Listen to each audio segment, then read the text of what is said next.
పిల్లలకు తరచూ జలుబు చేయటం మామూలే. అయితే కొంతమంది పిల్లలకు చీటికి మాటికి ఇట్టే జలుబు చేస్తూ ఉంటుంది. జలుబుకు దగ్గు కూడా తోడవుతూ ఉంటుంది. జలుబు, దగ్గు చూడటానికి చిన్న సమస్యల్లాగే కనిపిస్తాయి. కానీ ఈ బాధల మూలంగా పిల్లలు ఉక్కిరిబిక్కిరైపోతూ ఉంటారు. ముక్కులు కారటం, ముక్కు రంధ్రాలు బిగదీసుకుపోతూ ఉంటాయి. దీంతో పిల్లలు తేలికగా ఊపిరి పీల్చుకోలేక ఇబ్బంది పడుతూ ఉంటారు. పిల్లల్ని ఎంతగానో వేధించే జలుబు, దగ్గు బాధలకు పరిష్కార మార్గాల గురించి ఇప్పుడు తెలుసుకుందాం.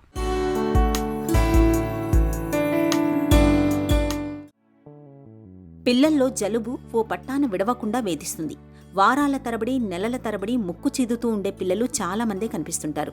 ఇది చెవిలో ఇన్ఫెక్షన్లను కూడా తెచ్చిపెడుతుంది. ఇలాంటప్పుడు వేధించే జలుబు బాధల నుంచి ఉపశమనం కోసం పిల్లల ఆహార విహారాల్లో కొన్ని ప్రత్యేక జాగ్రత్తలు తీసుకోవాలి. ముఖ్యంగా పిల్లల్లో రోగ నిరోధక శక్తిని పెంపొందించాలి. అన్ని పోషక విలువలతో కూడిన సమతులాహారాన్ని పిల్లలకు అందించాలి. కొవ్వులు, మాంసాహారం, పాల ఉత్పత్తుల్ని బాగా తగ్గించాలి. తాజా పండ్లను, కాయగూరల్ని ఎక్కువగా అందించాలి. చికెన్ సూపులు, ద్రవాహారాల్ని పిల్లలకు తరచూ అందిస్తుంటే మంచి ఫలితం ఉంటుంది. తులసి, మిరియాలతో చేసిన కషాయం జలుబును త్వరగా తగ్గిస్తుంది. ఒక గ్లాసు వేడి నీటిలో ఒక నిమ్మకాయ రసం పిండి 2 చెంచాల తేనెను కలిపి రోజు పరగడుపున తాగితే జలుబు తగ్గుతుంది. వేడి పాలల్లో చిటికెడు పసుపు కలుపుకొని తాగితే జలుబు వల్ల వచ్చే ఇబ్బందులు తగ్గుతాయి. అలాగే పొద్దున్నే వేడి పాలల్లో మిరియాల పొడి, కాస్త శొంఠిపొడి కలుపుకొని తాగితే జలుబు బాధల నుంచి చక్కటి ఉపశమనం లభిస్తుంది.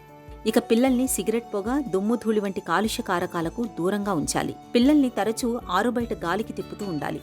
ఉదయపు అల్పాహారంలో కానీ, లంచ్ బాక్సులో కానీ తప్పనిసరిగా పెరుగు ఉండేలా చూసుకోవాలి. రోజు మొత్తంలో సాధ్యమైనంత ఎక్కువగా నీళ్లు తాగేలా ప్రోత్సహించాలి. తరచూ చేతుల్ని శుభ్రం చేసుకోవడాన్ని పిల్లలకు అలవాటు చేయాలి.